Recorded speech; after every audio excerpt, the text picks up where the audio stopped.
In a village shrouded in mist, a young woman named Alara was known for her kind heart but also for her perpetual worries. One day, she met a wise old man who gave her a lantern, telling her it was a lantern of gratitude. He explained that every time she felt thankful, a light would appear in the lantern. Alara took the lantern, and as she walked, she noticed a small, forgotten flower by the roadside.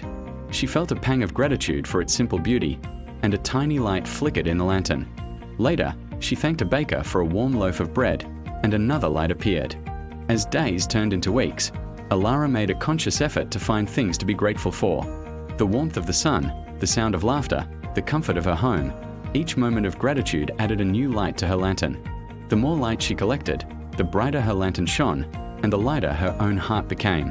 One evening, a fierce storm swept through the village, plunging everything into darkness.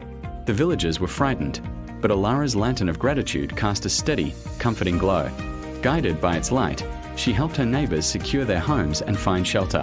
When the storm passed, the villagers gathered around Alara, their faces filled with awe and gratitude. They realized that her lantern was more than just a source of light.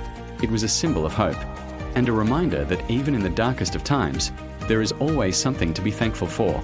From that day on, the village was no longer shrouded in mist but illuminated by the warm glow of 1,000 lanterns of gratitude.